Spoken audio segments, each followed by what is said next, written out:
বিদ্যুৎ চমকাইতেছে, ঝড় বৃষ্টি হইতে পারে, এদিকে রাতও হইতেছে, এখন ওরা ফিরতেছে না কেন? হুজুর, আপনি কোনো চিন্তা করেন না।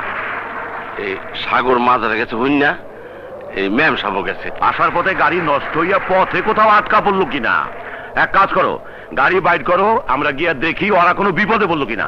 জি হুজুর, চলো চলুন।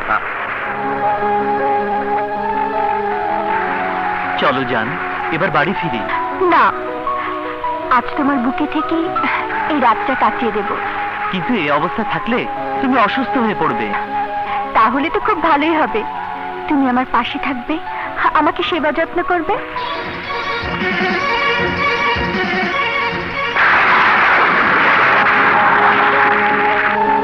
আমাদের জন্য চাচা চিন্তায় থাকবে, বাড়ি না ফিরলে তার ঘুম হারাম হয়ে যাবে। হোক, তবু এত সুখ, এত শান্তির মাঝ থেকে আমি ফিরে যাব না সাগর।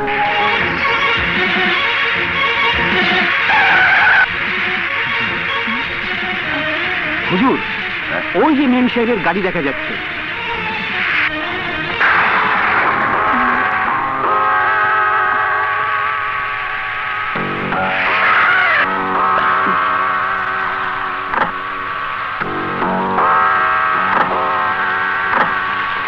আসেন হুজুর, আসেন আসেন। কি ব্যাপার জান, কি হয়েছে? চুপ করো, কত করে বললাম আমি বাড়ি যাব, তারপরও তুমি আমাকে এখানে নিয়ে এসেছো। আমি ভাবতেও পারি ঝড় বৃষ্টির ভয় দেখে আশ্রয়ের নামে এখানে নিয়ে এসে তুমি আমার ইজ্জতের উপর হাত বাড়াবে। এ তুমি কি বলছো? খবরদার, আর এক পা এগোবে না। ঝিনুক, তুমি কি পাগল হয়ে গেছো? হ্যাঁ, আমি পাগল হয়ে গেছি, আমি পাগল হয়ে গেছি, আমি পাগল হয়ে গেছি।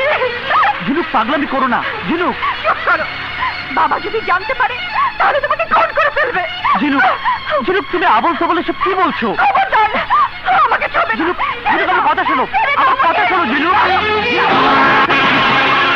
দাঁড়াও ঝিনুক, আমার কথা শোনো। ঝিনুক, আমার কথা শোনো। না, আমাকে ছেড়ে দাও। না ঝিনুক, পাগলামি তা করো না না। হলে আমি বাবাকে সব বলে দেবো। তুমি আমার গায়ে হাত দিয়ে না ঝিনুক, না। আমার ইজ্জত কেড়ে নিতে চেয়েছো। দোহাই লাগে, আমার এত বড় সর্বনাশ তুমি করো না। পাগলামি করো না। ঝিনুক, ঝিনুক। বাবা, বাবা, তুমি আমাকে বাঁচাও। ও আমার ইজ্জত কেড়ে নিতে চেয়েছে। যদি তোমরা সময় মতো না আসতে তাহলে আমার সর্বনাশ হয়ে যেত বাবা, সর্বনাশ হয়ে যেত।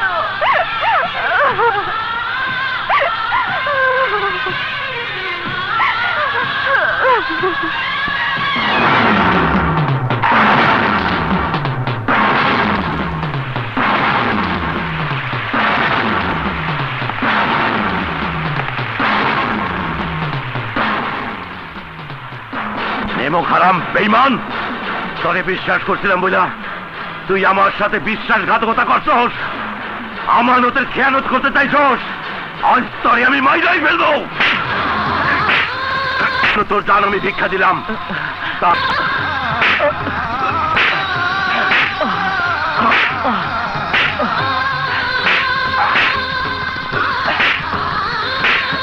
আজ থেকে তোর মুখ আমি দেখতে চাই না।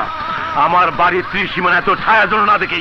নিজের সন্তানের ত্যাগ কইরা আমি সন্তানের মতো করে গড়ে তুলছি, অনেক গর্ব কইরা আমার সব কিছুতে তোর অধিকারী দিয়ে রাখছি। আর তুই কিনা, তুই মনে রাখিস, একটি জানের জন্য না হইলে তোরে খুন কইরা তোর লাশ আমি কুত্তারি দিয়ে খাওয়াইতাম। হ্যাঁ, চল চল মা, ওই পাপিষ্টের মুখ দেখাও পাপ, চল।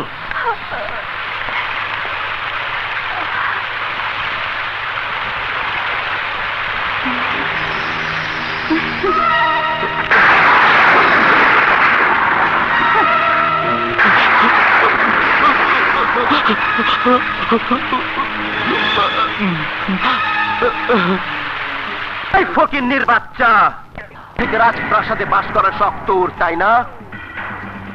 এতদিন চৌধুরীর মনকে জয় করে আমার ভাই ভাবিকে তাদের অধিকার থেকে বঞ্চিত করে রেখেছিস। আমি সব মুখ বুঝে সহ্য করেছি, কিন্তু আজ যখন আমার ভালোবাসায় ভাগ বসিয়েছিস, খোদার কসম তখন তো রক্ষা নেই। এই ঝালু, এতদিন চৌধুরী সাহেবের মুখের দিকে তাকিয়ে আমিও সব মুখ বুজে সহ্য করেছি। কোনো কারণে তার বংশের মান সম্মানে এতটুকু দাগ লাগতে দেয়নি, এতটুকু দাগ। কিন্তু আজ যখন আমার জীবনে মিথ্যে কলঙ্কের দাগ দেওয়া হয়েছে, তখন কাউকে খুন করে দাগি আসামির খাতায় নাম লেখাতে আমার এক বিন্দু বুক কাঁপবে না। আমাকে খুব হুমকি দিচ্ছিস?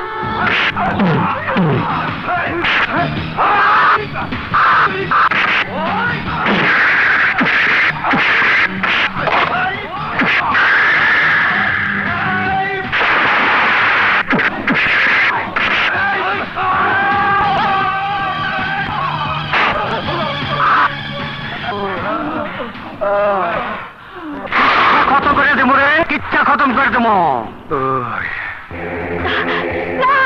আমারে বাধা দিও না, আমারে বাধা দিও না। সাবধান করে দেওয়ার পরও ওই আমার বাইটারে তুলাধুনা করছে। এতদিন ধরে তোমার বাপের লেগা পরে কিছুই কই নাই, কিন্তু কাইজকা যে হাত দেও আমার বাইটারে তুলাধুনা করছে, ওই হাত দুইটা কাইটা রক্তের বন্যা বহাই দেবো। এ ভুল তুমি করো না। তাইলে কি হাত পা গুটাইয়া বইসা থাকুম? গ্রামের ব্যাবাক মানুষজন জানবো ওই ফকুন্নির পুত আমার গোষ্ঠী কিলাইয়া কিচ্ছা খতম করে দিছে, তখন এই মুখ নিয়ে চলুম কেমনে? আজ আমার ইচ্ছা হইছে ওর মার কোল খালি করে দিমু। ওই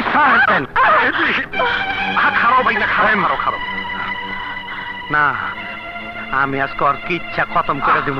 তুমি হ্যার কিচ্ছা কি খতম করবা? হ্যাঁ নিজেই তো হ্যাঁ নিজের কিচ্ছা খতম করে দিচ্ছে। মাইনি এদিকে আসো, কামটা একটু আগাইয়া দাও। সাগর ঝিনুকের ইজ্জতের উপর হাত বাড়াইছিল, আর তাই তোমার শ্বশুর সাগরে মাইরা চিরদিনের জন্য সম্পর্ক ছিন্ন করে